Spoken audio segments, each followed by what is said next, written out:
Hello guys, welcome to our Gnid group Q&A new episode.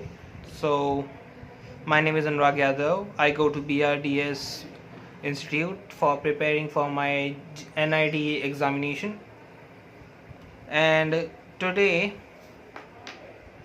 I finally have enough material for a video. So let's start. And guys, sorry for not uploading any more videos before because I didn't had enough material, and I was getting a lot of negative feedback from the group.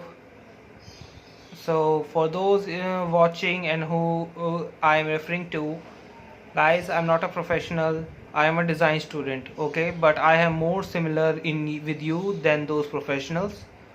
I know what you go through every day whenever you try to sketch and try new techniques and materials.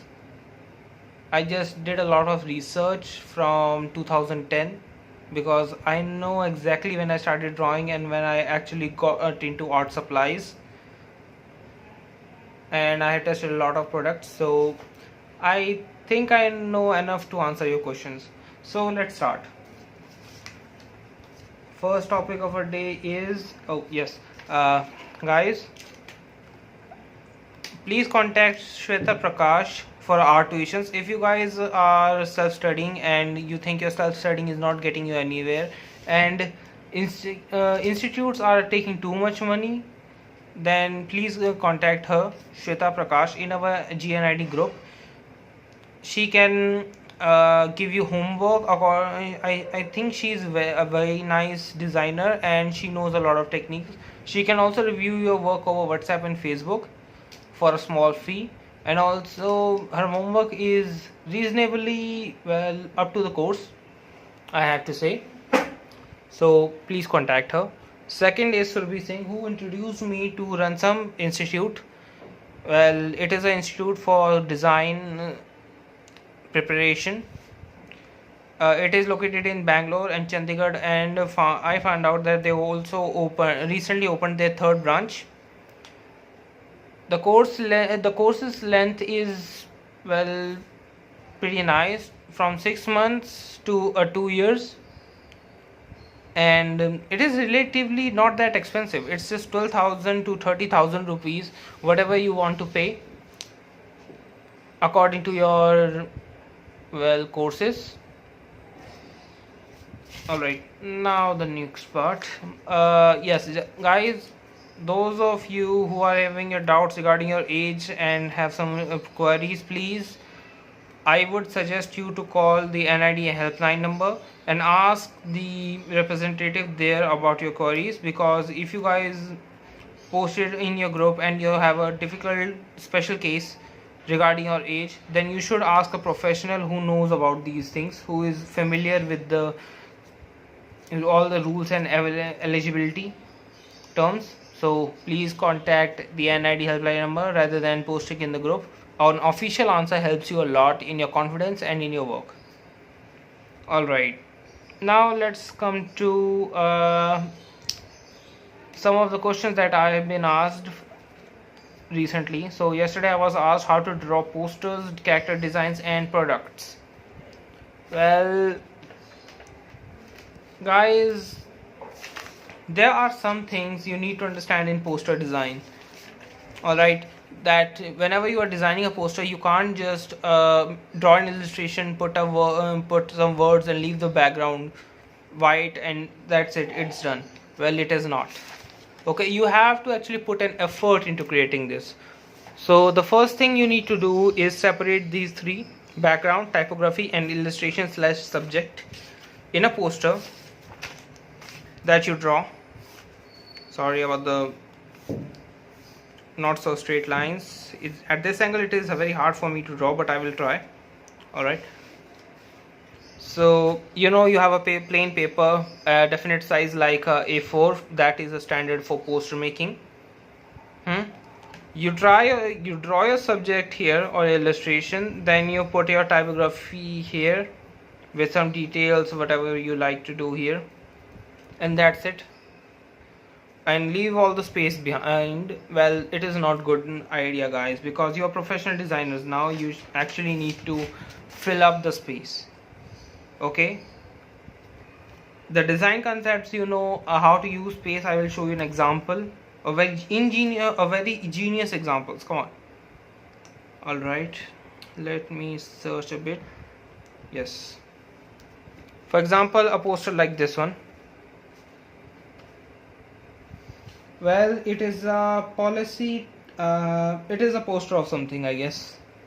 Not, I don't actually understand the typography of the words in the poster, but let's just say it, whatever I told you, this designer has separated all the three of the elements of a poster. First his illustration, then his background, and the last one is typography or a heading if you wanted to give one.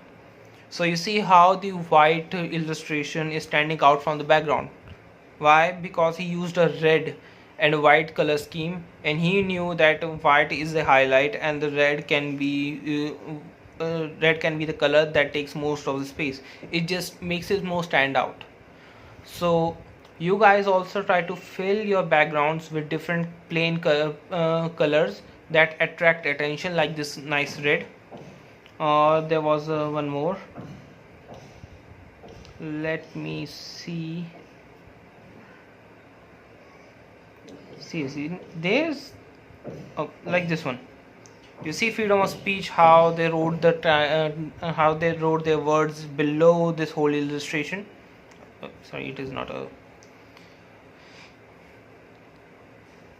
I mean, you guys can create illustrations like this easily, but also trying to put up a nice background is also hard. So I guess I think you guys should use dual tones, like a red and white, black and yellow, sky blue and orange, and sky blue and light orange. Yes,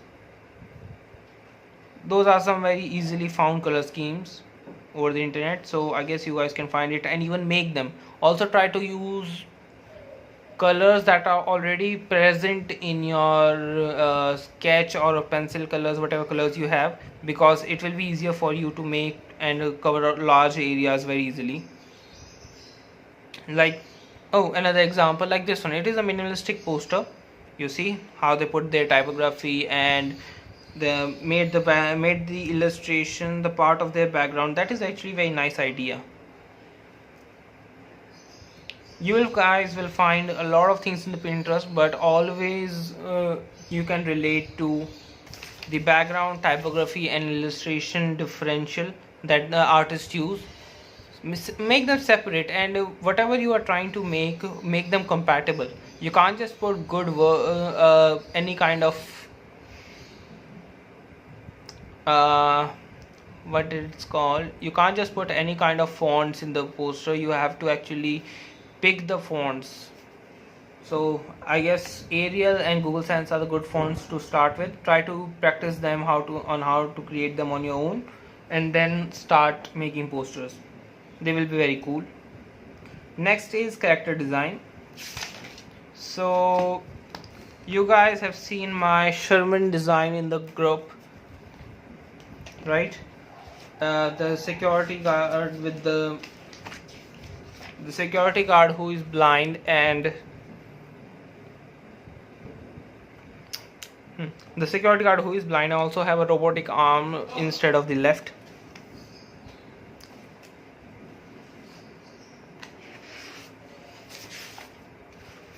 Also, after I made some rough sketches, I tried to refine my design a little bit.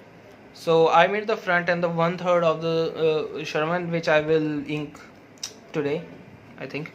So how I started this character design?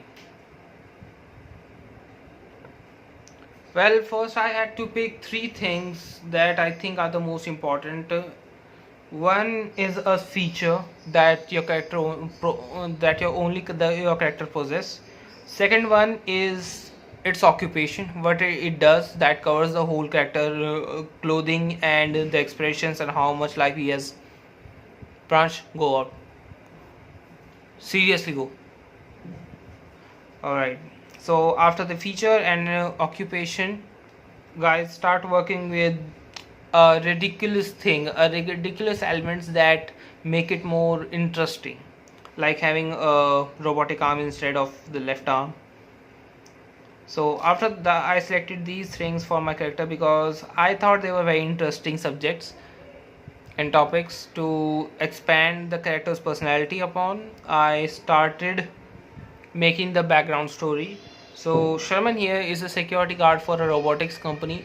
He is so old that he can't even feel pain a good or feel anything. Why? Because according to the doctors, his pain receptors in his body are so old that they are busted. He can't even feel a thing,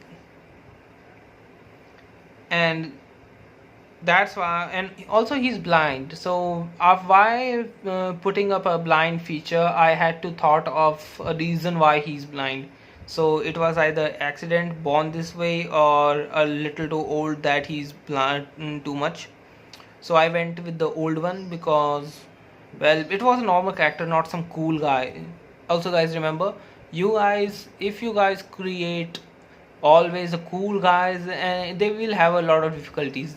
All right, we are not actually talking about anime where you just put up a big eyes, some spiky hair, and you can create a superhero. That is not the way. Okay, it might work for an anime, but in designing you have to think the whole process. Believe me, it is taking time, but I think it came out very good. Alright, now the security guard occupation is a little irony I presented it with. So a security guard who is blind, that is something that people want to see how he's going to cover up for his daily life, how is he doing. That made them more curious about the character. Now last one was a ridiculousness, something that, example, you are making a chef and chefs are supposed to be wearing all the whites in the kitchen to signify how you say, cleanliness. Yes, but what if a chef wears a multicolor polka dot shirt all the time? Now that would be ridiculous and funny, and you will think that he's some kind of a joker chef. Okay, so that's why I gave it a left arm, a robot. As you can see, I made the robotic arm. So after that I started doing the background story part. So he's a security guard for a robotics company, and they make, as I told you, robots. So Sherman accidentally, well, was too old, and he accidentally chopped off his hand while making a sandwich, so he doesn't have a left arm. So the company CEO, he's too sensitive regarding to the senior people, and he thought that, and his father also made a change to a policy that you can quit whenever you want. No person should be made to quit because they are old. So that's his dad's policy, and he lives by it. So when Sherman cut his arm, he just thought that as paying a new guy and a little more salary, he just made Sherman a robot arm. Why? Because this is a cartoon character. You guys can do anything in the cartoon you can get away with. If you want an example, watch Rick and Morty. Alright, so I made this character, put out large black goggle specs, then showed some wrinkles and added some more old and slow features. But now here's the arm. So what the arm can do, I thought about it, that it can extend itself, it can turn into weapons, and it also has an AI that just watch over Sherman and what looks for and do all the security work for him. So that is nice. Also it has a personality like a teenage kid, so he excited about all things. And all that, I created some good nice background story, and I think it settles it. So pick a feature, add it to an occupation, and then add a ridiculous element, and you will have a normal, good looking, attractive character. That is how my approach is. I use my formula. uh,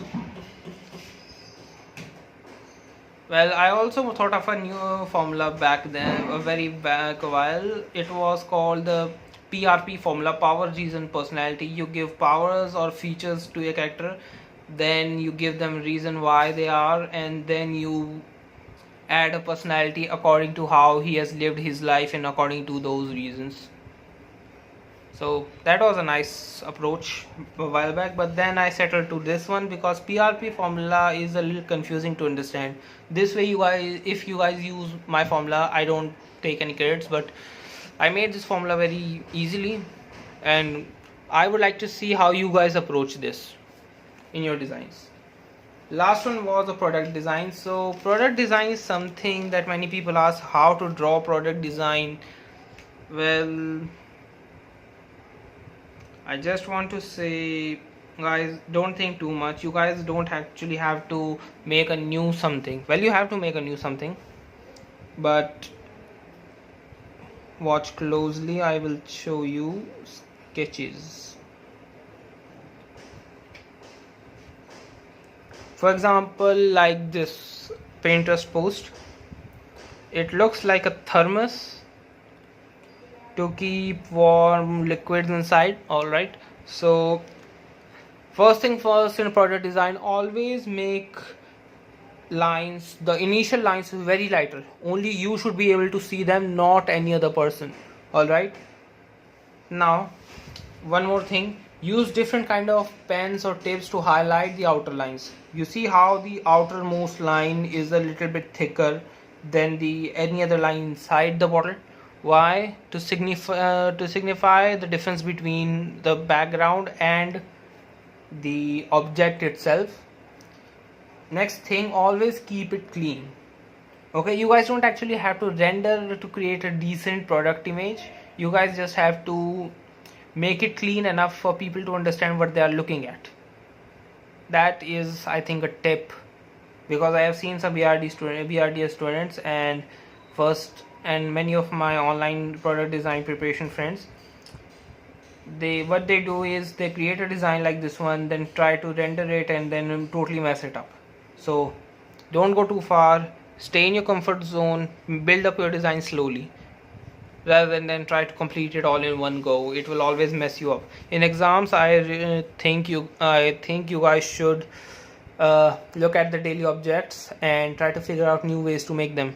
For example, like this stapler, it is a 10 rupee very small stapler. So I like the previous default design of how it is like a clamp, but I don't know, I don't actually like this one very much, because I have it can only have some little pins inside it. So it should have been very good if somehow you can store an extra pin above here or somewhere else. It should, or at least have a keychain to it. I know I can attach a keychain, but I wish it rather come with the design itself. Okay, so that's how you make a product design. Okay, that's how you draw a product design. For making a product design, same as character design, give a feature, then add it to the general use of the product, and then in the last make that thing again, draw that thing again by having a theme. For example, you make a tape dispenser and you made that tape dispenser into a pen holder. Now that is something you guys can think upon. Alright, so one more thing is eyes and shadows drawing. I've been asked how do you draw or understand the shadows. So guys, understanding shadows is not any different. It is as simple as this pose that they are trying to draw. First, you need to know about the basic shapes of the eye. You don't actually have to color it or design or anything. Just make a simple eye that looks good in a 2D perspective in only lines. Then, after you've done it, define the area of shadows. Guys, in a 2D perspective, I would say that shadow is nothing more than an area of grain tone. So in the eye, there are always general common areas where the shadow will always be, unless the light is focused right in front of your eye. It will always be. For example, like this area, the corner of the eye, the shadow beneath the eyebrow, and always over the pupil, as you can see. And then after you have defined this area shadow, just use your pencil and add more details to it. Okay, so that's how you make an eye, make an eye very realistic. All right, so eyes and mouth, the most expressive things in a design, in a drawing. So try to focus on those, even if your head shape is a little bit jumbled, but you should not draw your head shape improperly. Focus on the head shape first, then try to figure out these two. If you guys can make these very much expressive, then they will become focal points for your portrait, and they will get all the attention. So if you try it, so it can also be used as a way of hiding your mistakes. Make the eyes more expressive, and people will always look in the eyes. So how to practice the shadow understanding? I say go to Google or Pinterest, find some good eye drawings or general eye photos. Mark the areas where the where the shadows are always forming. That way you will always know where to put your eyes. Okay. Now last things, something I have wanting to be talk to you guys about, an offer, a collaboration offer. So guys, many of us are I am experiencing art block, in which I don't know what to draw and what to design for. Many of you are actually designing something as common as a bus stop or some, well, things like that, but they are not theme based. You don't actually have a good theme, but you know people who have. So I am thinking of doing a collaboration project to include in our portfolios. Our designs will be owned by each of you respectively. Whatever you create is yours, but it will be to form something bigger. All right, so that let me tell you how this is gonna work. We all like graphic designers, interior designers, furniture designers, object product designers, and architects. If anybody is in our group, we will all come together and plan. I have a concept regarding a specialized location, so I just want to share with you guys. After you personally message me that you are interested in the collaboration, then what you do, what each designer do is they try to fill that location with their ideas, their designs. For example, we are talking about office, so what architects of our designer of our group will do, that they will come up with their designs. They will have their own designs. Okay, nobody is going to taking as a credit for another's design. We are going to discuss something, then we are going to make the design. Architects will make the building, then after that the interior designers will fill the interior of the building with their designs, and then the furniture designers will fill the furniture will design the furniture that will fill that interior, and other things we guys can use the graphic designers who will create graphics for the interior design, and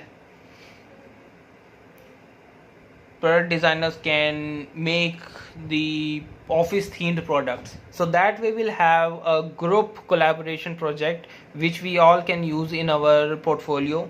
And let me tell you guys, when you are going to work in NID or any place else, they want to know that you are a team player that you can easily work under pressure when you are given chance. And let me tell you a fact.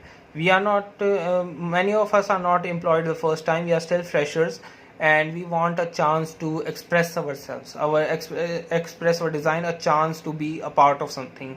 So since we can't be get paid by doing nothing, it is better to create something as a portfolio work, as an example of what we can do. All right, so also having designs based on something is brings them more strongly to people. So since we are the youth of the India, I mean, people are interested by this all this youth stuff. So why not we just use that in our advantage in the interview, and let's see where it takes us. So if anybody interested in the collaboration, I will share my concept to you guys if you guys just directly message me. Also, I have explained the concept to already 2 members of our group, and they said it is a good concept and they will only do this if more people came to the come to the idea of doing this. All right, so we make this thing as a group. Okay, we will each have our respective designs and they will strongly come to people as something we did as individuals and as a group. Okay, so good luck guys for your practice. Please message me, and again for our tuitions call message Shweta. It is, yes, Shweta Prakash. And for anyone want to have any inquiry about the Ransom Institution of Design, call or message Surbhi Singh. Sorry, why am I using calls this much on Facebook? Alright, that's it guys. Good night, have a good time, and keep practicing.